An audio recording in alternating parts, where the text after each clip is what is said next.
Welcome back. My name is Michael McCarville. This is Fun with Fallen Flags, episode 77.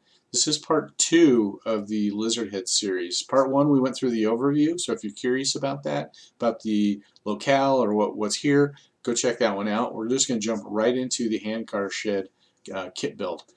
So this is a shed that was never painted, severely weathered, sat next to the mouth of the snow shed up at Lizardhead Pass. And you'll notice that it's got 2 doors on the front, well, 2 stalls on the front, 4 doors on the front, and tar paper roof with wood shims to hold the tar paper down in blizzards. Gives it kind of a unique look. There's also some planking out front and the things on stilts, and then there's some planking in between the rails where that gentleman's about to step on. So outside the snow shed, this thing's going to be one of the very first things that you see when you are coming out of the snow shed, so we definitely want to feature this one. So the photography, I want to thank the guys from Friends of Cumbres and Toltec for allowing us to use this photo, and I want to thank Bill Banta from Banta Modelworks for allowing me to feature his kit, which is number 2017. So once again, thanks Bill, and thanks guys from Friends of Cumbres and Toltec. You guys have been very supportive and helpful, and I appreciate it. So let's jump right into the kit so you can see the parts. Now, instructions, there's not a lot to it because, I mean, it's just a simple shed, and, these things are always, in the instructions it says something about, taking an evening to build and that type of thing. Yeah, for most people, my kit builds always seem to erode and go into longer than that. So anyway, we'll jump right in. So good instructions. There's a parts diagram, and the instructions are really clear. Obviously, it doesn't need to be too involved because we're talking about a square shed that's got 4 walls on it. So a lot like most of the Banta Modelworks kits, 4 walls, and then for the interior building, and then panels. I guess you call it, and those are laser cut detailed with nail holes and stuff like that. So let's go through it. Talk about the instructions. To the right of that is a piece of tissue paper, and we're going to use that for the roof. That's would probably do 4 of these sheds, so that's plenty of tissue paper. The parts on the starting from left to right on the bottom, there are 2 panels. Those are the interior walls, and then the corner braces. Basically glue those together, and there are the next panel over is basically the walls, and then the doors and the Z-frames that go on the backs of the doors. So we'll talk about that in a second. The next one over is a piece of material, and that is basically the wood shims. They're all put together. So we're going to glue those on, then we're going to cut the keepers off of the top and bottom row of them. We don't want to put a shim one at a time. We could, but we're going to go ahead and take that and then just glue that on, and then we're going to cut and trim that top and bottom piece, and then the shims will all be in place. We won't have to mess with it. The next panel over is the roof section, and then it's got some trim boards on the front, and then under the eaves there's actually boards, rafter boards, that are going to go in. And then the couple of pieces at the bottom right corner, the thing with the grooves cut in it, that's the floor. The white piece, that's actually adhesive material that has printed into it the hinges, so we're just going to paint that with a little bit of rust and then stick those on the doors. And then that last piece towards the bottom, those are basically foundation pieces that sit underneath it, and then railroad ties, depending on if you're going to put rails coming out of it. Now, we're not going to use rails on the inside. That's what the grooves are for, because not everything that a handcar sat on actually had rails on it. If you want to do it, you can, and there's instructions on doing that. We're going to build it like everything we've done, match the photos of the structure that we've got. So we're going to do no rails on the inside of it. So also, if you want to build this kit and you want to put it flat on the ground, save yourself a step. But we're going to actually elevate it so it looks like the structure that we're trying to model, that sits up tilted a little bit. So I've seen it tilt all kinds of different angles in all the photos. So we're going to mirror one of those. I haven't decided which one yet. So let's jump right to the build. Okay, so I just laid the parts out so you can see what the pieces are going to look like. Now, these are the interior walls. A lot of Banta Works kits are the same. You build the inner shell and then you skin it on the outside. So these are the pieces we're going to glue together, build the box, then stain all the rest of the material, and then we're going to slap those pieces on the outside. So while this is drying, I'm going to glue this together while this is drying. Then I'm going to go ahead and stain everything and then skin this box after that. Okay, I got some stuff stained and I'm letting that dry, but I just want to take a second to talk about the assembly process. Now, the skins on the outside have to match the interior panels on the inside perfectly because they're all laser cut to match up. So if you get a corner that's crooked, you're really going to cause yourself a lot of problems. So there's a couple of different things that I do just to make it simple. One thing I do is I have a framing square, which is about 18 inches by 2 feet, and it's that metal, that silvery thing that you see. I actually tape that down to my workspace, so I always have a square on hand. No matter what I'm building, I can just slide it in there and I can just true it up. Alright, another thing I like to do as I'm gluing stuff is I use clamps.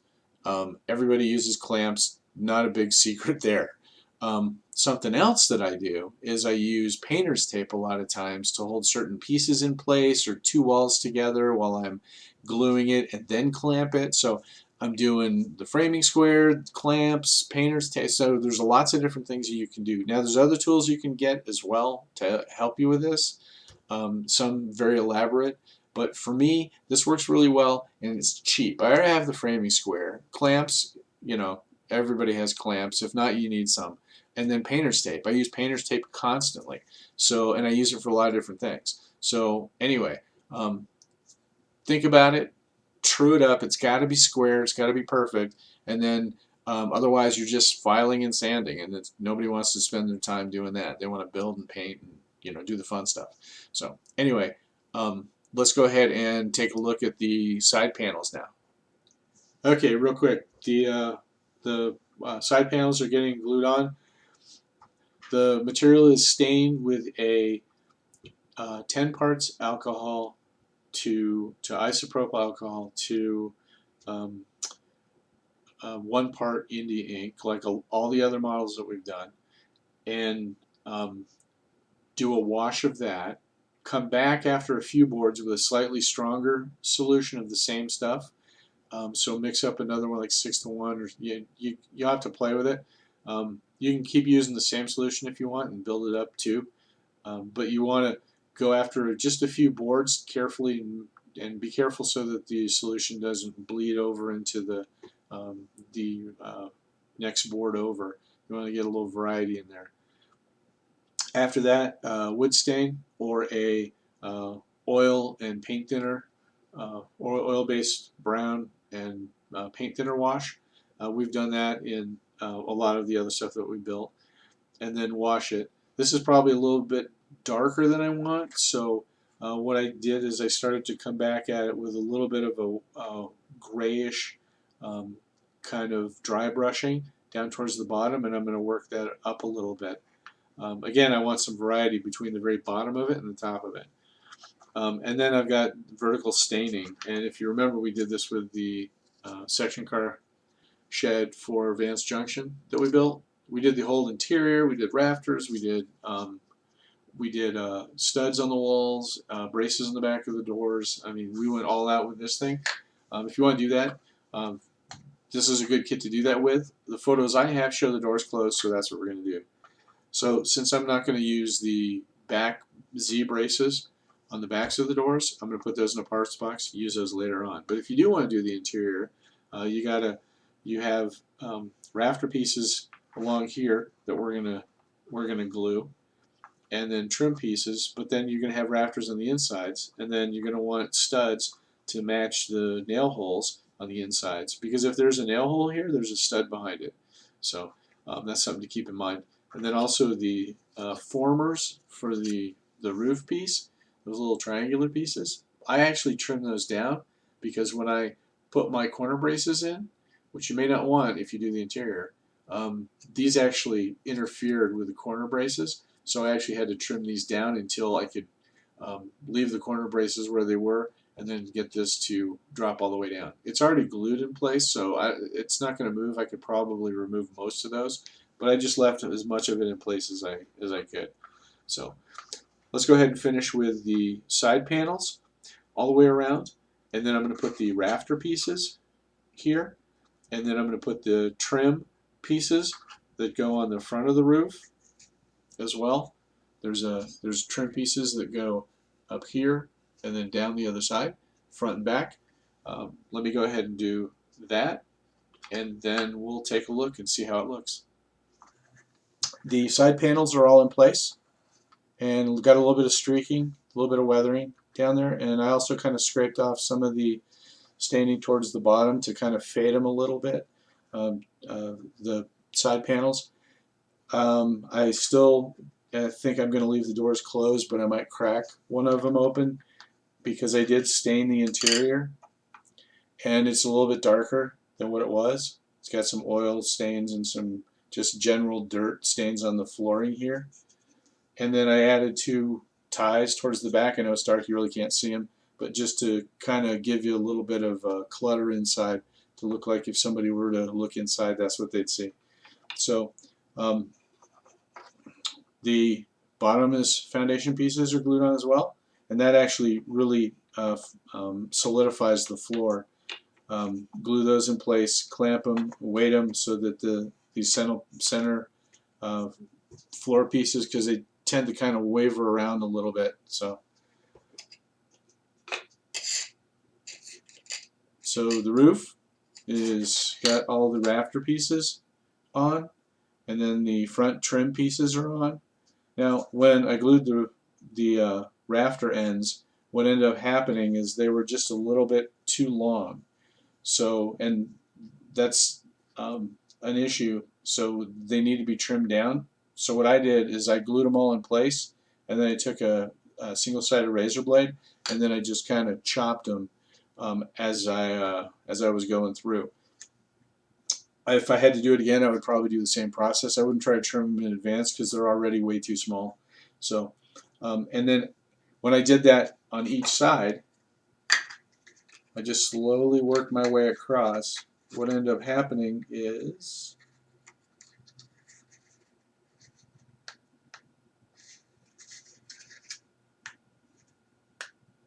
the roof is nice and snug when it goes on, so you can see it's not falling off, just because I took my time and just did one slice at a time. So back in episode 73 in the Oilton Club Saloon, we're essentially doing the exact same treatment for this roof as we did for that one. This one's just a lot smaller. 3M Super 77 multi-purpose adhesive. This is the stuff that was featured in that kit. So we're using it again in this kit, and it's just more parchment paper, resume paper that's cut into strips, about 3.5 feet HO scale, and they are just rolled out and then built up from the lowest piece up to the cap, and then the top piece should fit pretty good with a good clearance on either side. Just test it before you glue everything down, just to get the spacing right. But other than that, that's it for the roof. I'm going to paint this the same color black we did in the Oilton Club Saloon, kind of a craft paint faded black, and then I will put the battens on, and then that should be it for the roof. The doors for the 4 doors for the front of the shed are drying right now. As soon as those are dry, then I will glue this on and we'll take a look at it. Should be done. Okay, couple of final tips to get us through. The doors, I glued one of them open just so it looks a little more interesting than all 4 doors kind of boring and closed. Now the hinges, there are multiple pieces, so you'll notice in the center column there's a double hinge on the top, a double hinge on the bottom. The double hinge is actually 3 pieces. The outer hinges are 2 pieces. There's the square part and then there's the triangular part. So if you count all the individual pieces, there is a total of 14. They're just paper with adhesive on the back. You just press them in place once they're painted, and it's really not that difficult. And then I took a little bit of rust, a little bit of powder, and put it on and just shot it real quick with dull coat just to make sure it doesn't go anywhere. The roof, after that got tar papered and painted with a charcoal colored, it's actually called charcoal craft paint, then those wood ribs that run up and down the tar paper roof, you want to try to make those so that they match over the crest of the roof. And remember that the material is actually attached at the top and the bottom because you need to cut those off. But don't do it before you get the stuff attached. So cut the top off, spray the back with adhesive, place it where you want it on the roof, and then you can flip the roof over and then cut all those the excess off, and then that piece of material that's holding everything together will fall off. But by then the adhesive's already been pressed into place and it's not going anywhere. Do the same thing on the other side and you're good.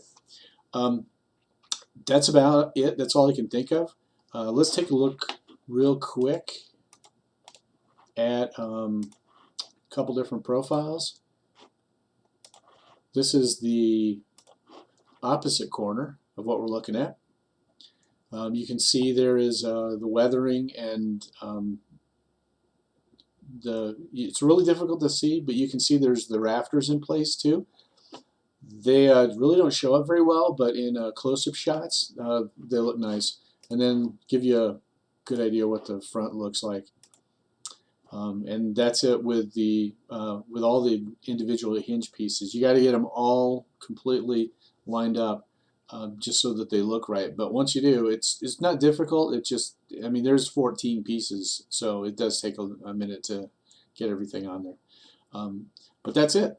That's the handcar shed for Lizard Head, and we're going to continue on with the series. We got a couple more buildings to go through. There's a lot of other structures too, and then there's the snow shed, which is going to be a huge structure. And I know people have already mentioned that they want to see the construction of that and the process that we go through. And other than that structure and the Y and the sheep pens and that type of stuff, this is going to be a fun project to go through.